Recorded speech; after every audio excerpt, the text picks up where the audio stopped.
Good afternoon, and thank you for joining us.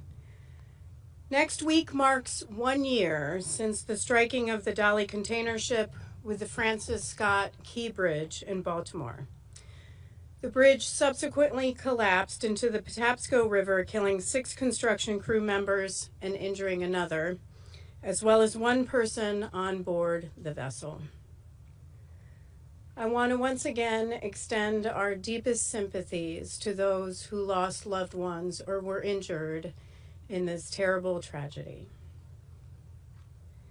Today, we're issuing 4 urgent safety recommendations to bridge owners, the Federal Highway Administration, the United States Coast Guard, and the U.S. Army Corps of Engineers. Specifically, we're urging 30 owners of 68 bridges in 19 states to perform a vulnerability assessment of their bridge's risk of catastrophic collapse from a vessel collision, determine whether they need to implement countermeasures to reduce vulnerability, report their findings to the NTSB, and if warranted, implement a comprehensive risk reduction plan that includes, at a minimum, short and long-term strategies to reduce the probability of a bridge collapse from a vessel collision. We're also urging the Federal Highway Administration, in coordination with the U.S. Coast Guard and the U.S. Army Corps of Engineers, to provide guidance and assistance to bridge owners on evaluating and reducing the risk of a bridge collapse from a vessel collision.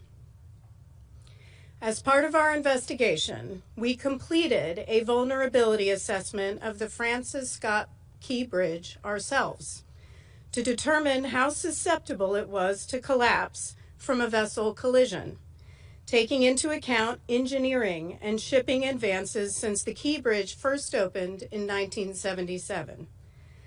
This vulnerability assessment is essentially a mathematical risk model used to determine how susceptible a bridge is to collapse from a vessel collision, and it's not new. The American Association of State Highway and Transportation Officials, or AASHTO, developed and published the vulnerability assessment calculation for new bridges on the National Highway System in 1991. In response to our investigation of the Sunshine Skyway Bridge collapse in Tampa Bay, Florida. The state of Maryland was on AASHTO's executive committee at the time and served on AASHTO's Highway Subcommittee on Bridges and Structures, which developed those standards in 1991 and revised them in 2009. Included in the 1991 standards was a recommendation from AASHTO that all bridge owners conduct a vulnerability assessment of existing bridges to evaluate the risk of catastrophic collapse in the event of a vessel collision and take action. AASHTO reiterated that recommendation to states again in 2009, and I want to read the quote from the AASHTO guidance in 2009. All remaining existing bridges over navigable waterways with commercial barge and ship traffic should be evaluated using a vulnerability assessment in accordance with risk analysis procedures contained in this guide. The vulnerability assessments would meet NTSB recommendations to AASHTO, FHWA, and other federal agencies for improved bridge safety based on previous vessel collision accidents involving bridge failures. AASHTO continues on. Based on the vulnerability assessment evaluations of existing bridges within the state system, a screening process based on the estimated annual frequency of collapse can be used to identify and rank high-risk bridges and to prioritize vulnerable structures for potential rehabilitation, retrofit, peer protection countermeasures, or replacement. The Maryland Transportation Authority never ran the calculation on the Key Bridge, and as of October 2024, they still haven't on the Chesapeake Bay Bridge. Had they ran the calculation on the Francis Scott Key Bridge, the MDTA would have been aware that the bridge was almost 30 times greater than the risk threshold AASHTO sets for critical essential bridges. 30 times greater. And almost 15 times greater for Pier 17, which the Dali struck, as well as Pier 18. What's frustrating is, not only did MDTA fail to conduct the vulnerability assessment on the Key Bridge, they did not provide, nor were they able to provide, the NTSB with the data needed to conduct the assessment, including the characteristics of vessel traffic passing under the bridge, vessel transit speeds, vessel loading characteristics, waterway and navigable channel geometry, water depths, environmental conditions, bridge geometry, pier protection systems, and ultimate lateral capacity of the bridge piers. We asked them for that data. They didn't have it. We had to develop that data ourselves with the help of our federal partners at the Federal Highway Administration. And I want to take a moment to thank the team at the Federal Highway Administration for all their assistance on this investigation. We conclude in our report that had the MDTA conducted a vulnerability assessment of the Key Bridge based on recent vessel traffic, the MDTA would have been able to proactively identify strategies to reduce the risk of a collapse and loss of lives associated with a vessel collision with the bridge. Like the Key Bridge, other bridges throughout the United States were designed before AASHTO's 1991 guidance. To understand the scope of that risk, we asked the Federal Highway Administration to identify bridges that cross navigable waterways and are used by ocean-going vessels like the Dali, and gather information about protection devices in place for those bridges, like dolphins, like fender systems. We then narrowed that list based on when the bridge was built, whether it had a vertical clearance of at least 80 feet, and whether it had substructures such as piers in a waterway. We also evaluated vessel traffic transiting under the bridges. We repeated the same process for bridges owned by the U.S. Army Corps of Engineers. And as a result, we identified 72 bridges in 19 states, managed by 30 bridge owners that were likely not designed and built to AASHTO specifications. Owners of 4 of those bridges performed a recent vulnerability assessment and are either implementing a plan to reduce their bridge's vulnerability or will be doing so in the future. The remaining 68 bridges that have not undergone a vulnerability assessment based on recent vessel traffic have an unknown level of risk of collapse from a vessel collision, which is why we're recommending that those 30 bridge owners take action now. Frankly, we've been sounding the alarm on this since the tragedy occurred, and in testimony before the House Transportation and Infrastructure Committee last April. We need action. Public safety depends on it. So the 30 bridge owners who will receive our urgent recommendations are the Bay Area Toll Authority, Caltrans, the Golden Gate Bridge Highway and Transportation District, the U.S. Army Corps of Engineers, the Florida Department of Transportation, the Georgia Department of Transportation, Skyway Concession Company, LLC, the Louisiana Department of Transportation and Development, the New Orleans Public Belt Railroad, the Maryland Transportation Authority, the Massachusetts Department of Transportation, the Mackinac Bridge Authority, the New Hampshire Department of Transportation, the Delaware River Port Authority, the New Jersey Turnpike Authority, MTA Bridges and Tunnels, the New York City Department of Transportation, the New York State Bridge Authority, the Ogdensburg Bridge and Port Authority, the Port Authority of New York and New Jersey, the Seaway International Bridge Corporation, the Thousand Islands Bridge Authority, the Ohio Department of Transportation, the Oregon Department of Transportation, the Pennsylvania Turnpike Commission, the Rhode Island Turnpike and Bridge Authority, the Harris County Toll Road Authority, the Texas Department of Transportation, the Washington State Department of Transportation, and the Wisconsin Department of Transportation. Now I want to emphasize, because we don't want to see headlines naming a bridge of being at risk of collapse or imminent risk of collapse. A risk level above the acceptable threshold doesn't mean a collapse from a vessel collision is an absolute certainty.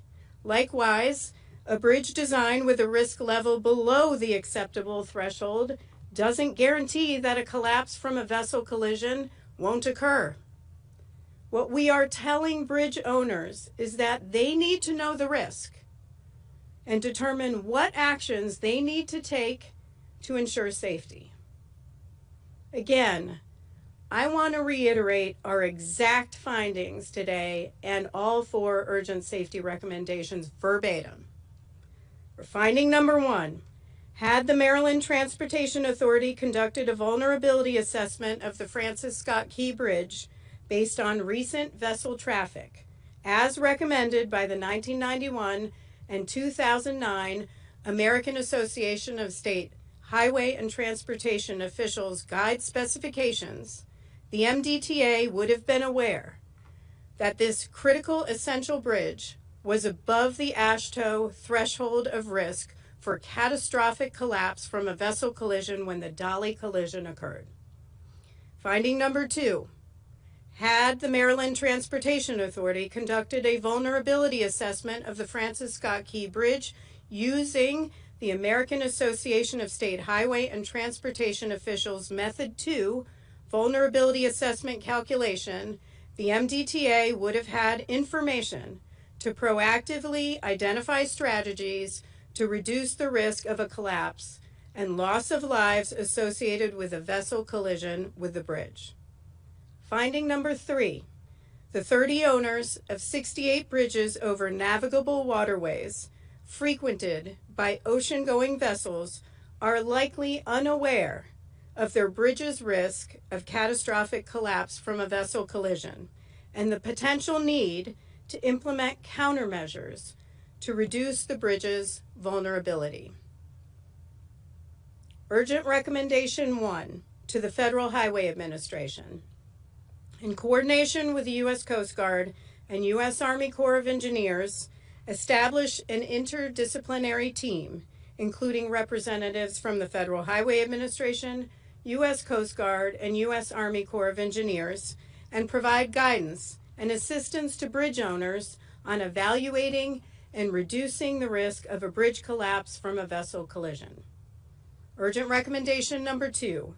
The U.S. Coast Guard and the U.S. Army Corps of Engineers is the recipient of Recommendation number 2. Support the Federal Highway Administration in establishing an interdisciplinary team and provide guidance and assistance to bridge owners on evaluating and reducing the risk of a bridge collapse from a vessel collision. Urgent Recommendation number 3 to the 30 bridge owners. Calculate the AASHTO Method 2 annual frequency of collapse for the bridges identified in Appendix B of the report that we issued today, for which you are responsible, and inform the NTSB whether the probability of collapse is above the AASHTO threshold. If the calculations that you performed in response to the safety recommendation indicate that a bridge has an annual frequency of collapse greater than the AASHTO threshold, develop and implement a comprehensive risk reduction plan that includes, at a minimum, guidance and assistance from the Federal Highway Administration, U.S. Coast Guard, and U.S. Army Corps of Engineers interdisciplinary team. And the 4th recommendations, develop short and long-term strategies to reduce the probability of a potential bridge collapse from a vessel collision. Now, a few things about the status of the investigation itself. We're releasing over 1,000 pages of investigative material in the public docket today, including our bridge factual report and some interviews. Next week, we intend to release the hazardous materials, meteorological, and survival factors factual reports, as well as a study conducted by our Office of Research and Engineering on vessel size increases and associated safety risk. In the next few weeks, we intend to publicly release the voyage data recorder audio transcripts and associated data. We're still finalizing the engineering, nautical operations, and anchorage factual reports. We'll then begin working on our analysis and developing our findings, our probable cause, and our safety recommendations with a final report released this fall. Now with that, I will take some questions. Please raise your hand. I'll call on you. Please state your name and your affiliation. My name is Jessica Babb. I'm with Fox 45 out of Baltimore. So I know you said that the MDTA did not provide or not calculate these risk assessments on the Key Bridge. The Dali was a sizable cargo ship. So had the MDTA conducted this assessment, could they have put measures in place you believe could have prevented this collapse? And if so, what types of measures would those have been? Yeah, so these bridge owners need to be looking at recent vessel traffic. Things have changed over time. Vessels have gotten bigger, heavier. At one point in the 1950s, we had vessels that had just 800 containers on them. Now we're talking 24,000 containers. So they need to take a look at specific measures that are included in the AASHTO guidance. So yes, MDTA would have known the risk and could have taken action to safeguard the Key Bridge. Do you think that collapse could have been prevented, though? Had they done that, the collapse could have been prevented. Yes. Chair Hamady, it sounds like from what you're saying, these 68 bridges, the owners have not done these assessments. But do you expect that the vast majority, if they do those assessments, the vast majority of those bridges would be above the acceptable level of risk? The question is whether the 30 bridge owners that we're issuing these recommendations to, whether we believe their risk assessment will show that they're above the AASHTO threshold. We don't know that.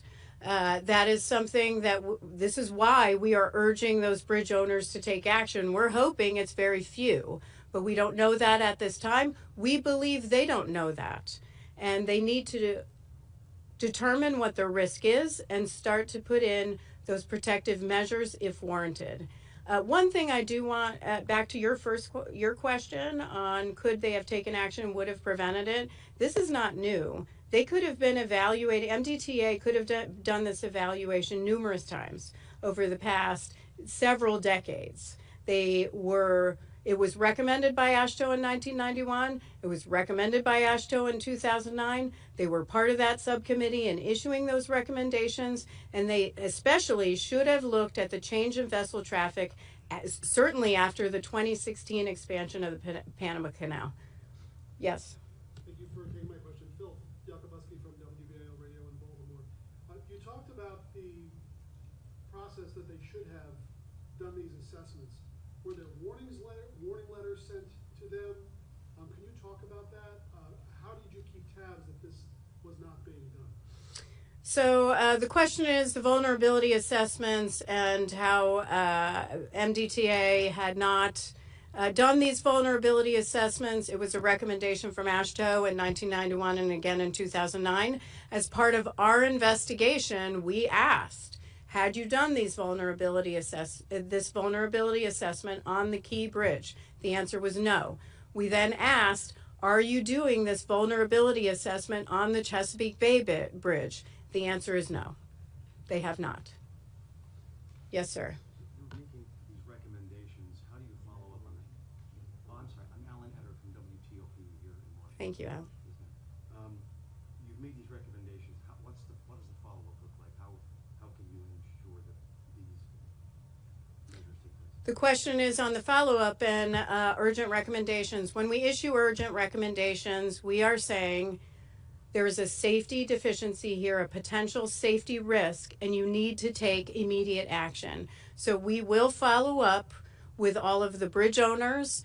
Over time, we will follow up with Federal Highways. We had a briefing for Federal Highways today. I also called the state of Maryland to make sure they knew that we were issuing this, as well as several others. So we expect action. And we have an entire team that follows up on those recommendations and will do so. Ms. Hamdi, Kate Amara from WBAL TV in Baltimore. I am curious if the Bay Bridge is on, the Chesapeake Bay Bridge in Maryland is on the list of the 68 bridges, because and I'm also wondering if so, could that be the only bridge of the 68 where the owners knew it was on the list? Because back in May, your preliminary report specifically directed the MDTA to do short-term and long-term studies to upgrade the existing protection. So is the Bay Bridge on the list? Did they already know they were on this list? And do you have did they give you any explanation for why, as of November, the assessment still had not been conducted? Yeah, the question is on, did is the Chesapeake Bay Bridge on the list of 68 bridges and its bridges and bridge spans? The answer is yes. The east and westbound portions of the bridge are on the list of 68. And then the question is about their vulnerability assessment and conducting the vulnerability assessment. We asked MDTA, are you doing it? In writing as of October, they stated no. Certainly, if they build a new bridge, they will have to. But as of the existing bridge, we know that they have not done that. Calculation, that vulnerability assessment takes a long time. There's no reason why they shouldn't have done it before now. It shouldn't take an urgent safety recommendation to get action, and we expect that to be done now. And we'll follow up. Thank you. Sure. Yes, sir. Adam Tuss, Channel 4 here in DC. People have a hard time driving over the Bay Bridge as it is right now. What would your advice be to them if the safety risk is kind of unknown at this point? Yeah, the question is about concerns over safety and driving over the Bay Bridge. I also drive over the Bay Bridge at times. I would say the reason we are issuing urgent safety recommendations is we don't want this to occur. Certainly, the same type of traffic goes under the Bay Bridge, but at higher speeds. And so what we are trying to do is prevent something in the future. That is always what we're trying to do in issuing our safety recommendations. In this case, they need to know the risk and take action. It doesn't mean there is a risk there. They just don't know right now. So they need to determine that and do some work. But in your opinion, is this something that drivers should factor in when they make a route choice, when they decide I'm either going to take that bridge or go a different way? Is this something that drivers should take into consideration? I mean, drivers have to make their own decisions, especially, when it comes to their day-to-day travel. Yes, ma'am. Have you spoken with the Maryland Governor, Wes Moore, about the challenges with MDTA? Have I spoken with Governor Wes Moore about the challenges with MDTA? Our investigative team has worked well with MDTA throughout the investigation. They have gotten a lot of information from them. They didn't have the information to provide. So it wasn't that they were withholding the information, but they didn't have the data that needed to go into that calculation. Why that is another issue. They should have had that data. We did the work, but they have worked well with our team. Yes, sir, and then I'll go over here.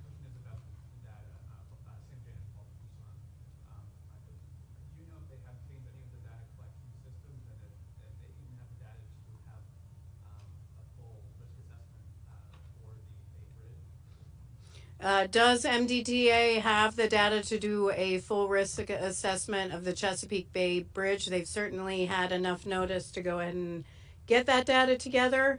This is part of our recommendations where we are urging Federal Highway Administration, the U.S. Coast Guard, and others to work with the states to help them do that. So hopefully they'll be able to take action, but this is a great question for MDTA on what they do have available for the Chesapeake Bay. Yep.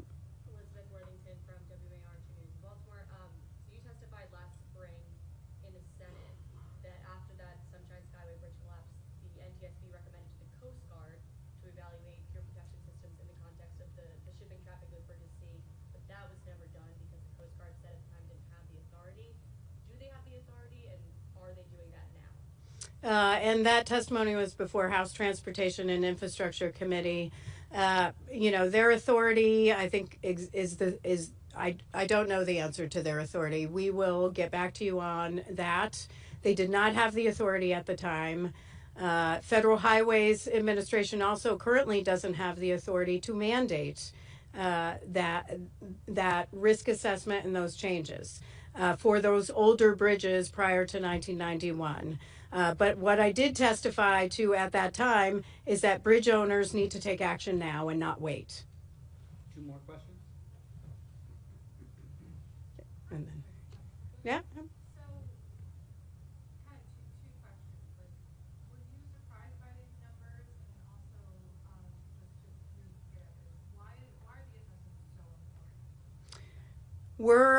Were we surprised by the numbers? I can say yes. We were very surprised that they were so high, 30 times almost 30 times greater than the threshold that AASHTO sets, and 15 times for Pier 17 and Pier 18.